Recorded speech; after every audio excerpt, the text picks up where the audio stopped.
Selon une étude récente, 85% des salariés français, beaucoup, 85% des salariés français ont déjà été confrontés à des conflits au travail avec la hiérarchie ou avec les collègues. Alors on le sait évidemment, ça peut avoir des répercussions absolument désastreuses pour le bien-être des personnes. Que faire? Christelle Balestrero a interrogé un spécialiste. Regardez.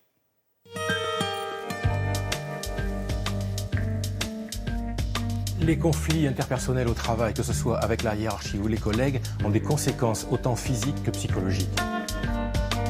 J'ai un exemple d'une personne qui n'arrête pas de dire à son subordonné « je vous demande de faire ceci, je vous demande de faire cela » et qui, quelques jours ou quelques semaines après, lui dit « mais je vous ai rien demandé ». Une des solutions, c'est de faire en sorte que la personne trace ce que dit sa chef, d'écrire par mail, si j'ai bien compris, c'est bien ça, et de la laisser répondre ou pas, mais peu importe, il y a une trace.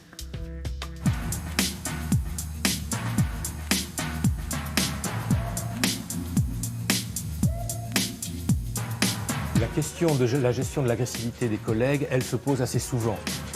Pourquoi il est énervé dans le cadre du travail et d'aller voir du côté du travail et de son organisation ce qui énerve les gens. Soit on est autonome pour parler de l'organisation du travail qui nous fait mal et qui fait que les gens se tirent un peu dans les pattes, soit on en parle à la direction qui, dans ces cas-là, éventuellement, fait intervenir quelqu'un, soit un psychologue du travail, soit un spécialiste des conflits en entreprise. Autre situation largement entendue dans le public, la question du harcèlement. Alors on va chercher du côté du harceleur ou du côté du harcelé. Mais on va chercher comment? En allant dans le concret des raisons qui ont amené à ce harcèlement ou à penser qu'il y avait un harcèlement. Est-ce que c'est des actes? Est-ce que c'est des menaces? Est-ce que c'est autre chose?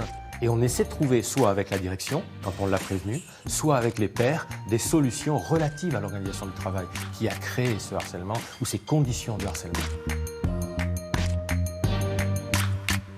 Dans tous les cas, il revient à chacun de s'écouter soi-même.